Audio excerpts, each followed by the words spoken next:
నమస్తే రమగారు. నమస్తే జయ. రమగారు, అక్షయ తృతీయ ఈ నెలలోనే ఉంది. మనకి బహుశా 10వ తారీఖు ఉంది. వైశాఖ శుద్ధ తదియ.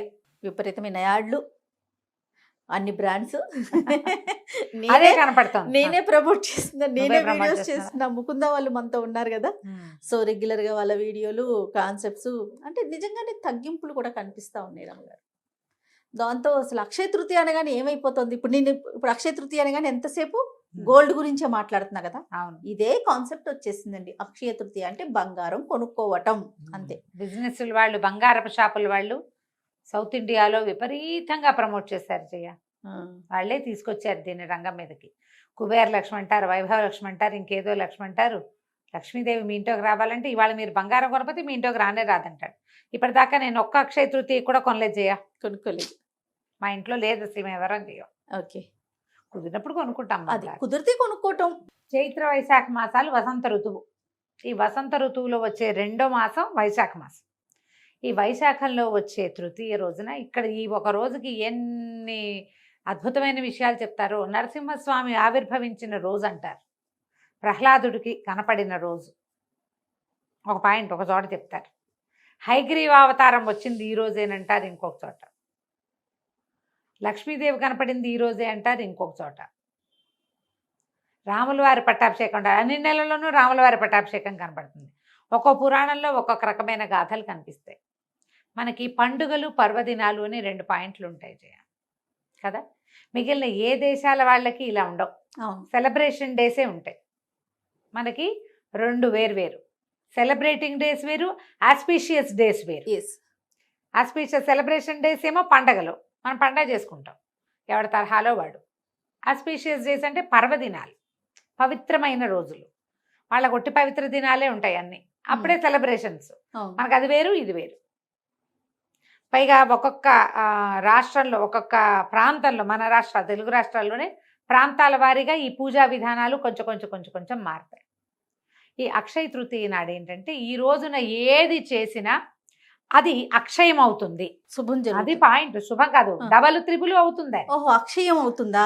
అక్షయం అవుతుంది, అక్షయంగా అవుతుంది. అక్షయంగా అవటం అంటే ఏంటంటే అబండెన్స్ ఉంటుంది, చాలా సమృద్ధి, వృద్ధి చెందుతుంది. 1 గ్రామ్ బంగారం ఇప్పుడు కొనుక్కుంటే ఏడాదంతా మనకు బంగారం కొనుక్కునే అవకాశం లభిస్తుంది. ఈ అక్షయం అవుతుందన్న ఒక పాయింట్ పట్టుకొని మనకి బంగారానికి ప్రమోషన్ జరిగింది. ఇది మంచిదే. బంగారం కొనుక్కుంటాం, ఈ రూపాయన అయినా మనకు బంగారం అవసరం కదా. పెట్టుబడులకు అవసరము, ఆడపిల్లలకి ఇచ్చుకోవడానికి అవసరము, మనకే ఏదైనా ఏమన్నారు దాన్ని, డబ్బు ఆపదకి ఆదుకునే బంగారం. పోనీ ఇది మంచిదే, కానీ అదే పిచ్చిగా పడక్కర్లేదమ్మా, పడక్కర్లేదు. ఈ రోజున మనం ఏం చేయొచ్చు, ఇప్పుడు చేసినటువంటి దైవ పూజ, ఈ రోజున చేసేటటువంటి పితృ ఆరాధన అంటే పితృదేవతల ఆరాధన, తర్వాత ఈ రోజున చేసినటువంటి దానము, హోమము, జపము, తపము అన్నీ అక్షయం అవుతాయి. దీంతో పాటు కొనుక్కుని ఏదైనా వస్తువు తెచ్చుకోవటం కూడా. ఏదైనా మంచి వస్తువు మీరు కొనుక్కోదలుచుకుంది, నెయిల్ పాలిష్లు కావాలా, నెయిల్ పాలిష్ కొనుక్కో, పెరుగుతాయి. నగ కావాలి, నగలు కొనుక్కో, నగలు పెరుగుతాయి.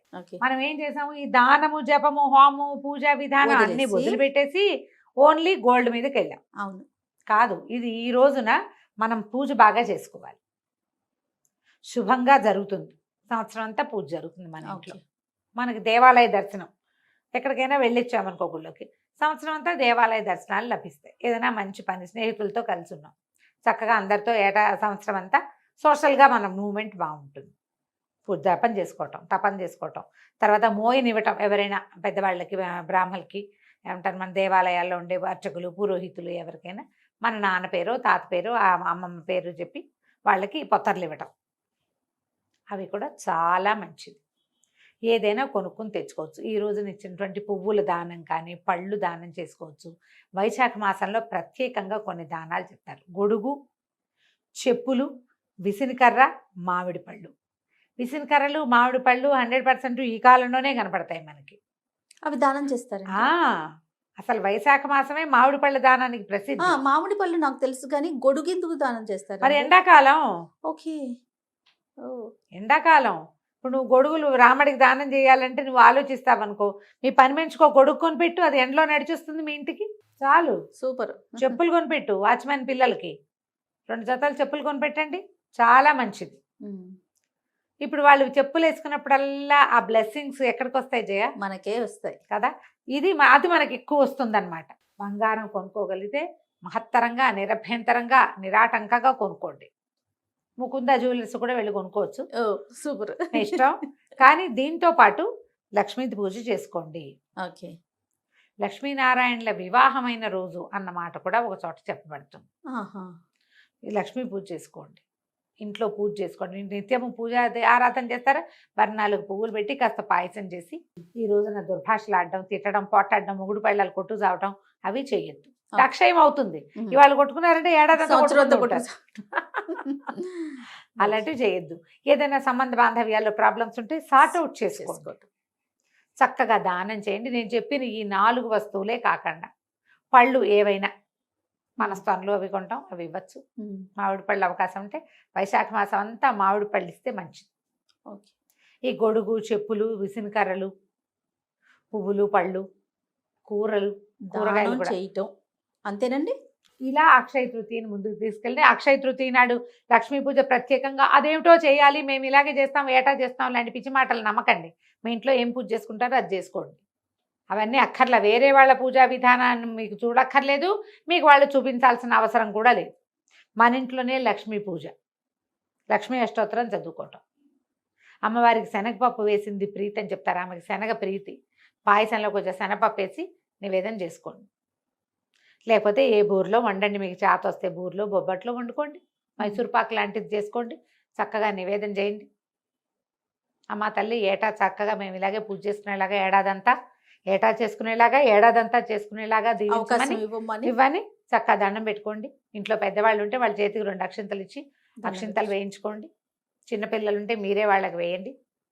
ఇల్లు శుభ్రంగా ఉంచండి. ఈ రోజున ఏవి చెత్తలు అవి ఇవి బూజులు దులపటాలు అవి చేయబోకండి.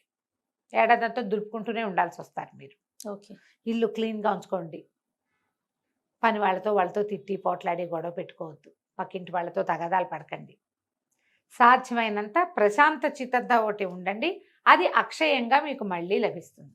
ఇదే అక్షయ తృతీయ. ఇంతకంటే పెద్దగా ఏమీ చేయక్కర్లేదమ్మా. కొనుక్కోగలిగితే కొనుక్కోండి. నిన్న ఎవరో గురుగారు చెప్తున్నారు, ఒకవేళ మీరు బంగారం కొనలేకపోతే లవణం కొనుక్కోమంటున్నారు. ఉప్పు కొనుక్కోవచ్చట ఈ రోజున. ఉప్పు కూడా బంగారంతో సమానము అని నేను ఎప్పుడు వినలా, ఆయన ఎవరో చెప్పారు నేను. ఓకే. మంచి మాటే. అంతేగా. ఏం కొనలేకపోయామని దిగులు పడకుండా ఏదో ఒకటి కొనుక్కొచ్చుకోండి హాయిగా. మీరు సరే బంగారం అంటే మీ ఇష్టం, ఇంకేం కొంటారు? ఏం కొన్న చేయాలి, వంటింట్లోకి ఏం కొనుక్కోరా? అలా అక్షయ తృతీయ వ్యవహారంగా నేను ఎప్పుడు చేయలేదు చేయాలి. ఒకవేళ కొందలుచుకుంటే అలా ఏదైనా అనిపించింది అనుకో, ఏదో ఒకటి యుటెన్సిల్ ఉంటాయి కదా ఇంట్లో సామాన్లు అవసరమైనవి, అవి కొనేస్తారా? పూజ చేసుకుంటాం. పర్వదినం అంటే పూజ పెంచుతాను చేయ నా స్టైల్ అది. ఏదైనా సరే. ఓకే. పూజా విధానాన్ని కొంచెం ఏ దైవానికి సంబంధించిందిగా చెప్పబడుతుందో వాళ్ళ ఇంకో 2-3 స్తోత్రాలు అదనంగా చదువుకుంటారు. ఈ రోజువారీ నివేదన కాకుండా ఇంకేమైనా కొంచెం తయారు చేస్తా. నేను పోటాట్లు గిటాట్లు వాటి జోలికి నేను వెళ్ళను. అదే కదా, అది జరగవు సాధారణంగా. ఎవరి గొడవల్లోకి నేను వెళ్ళను. అవును. ఓ దండం పెట్టుకుంటాను, ఎక్కువ కృష్ణారామ అనుకుంటాను నేను. అంతే. రైట్ రవి గారు, నమస్తే. నమస్తే.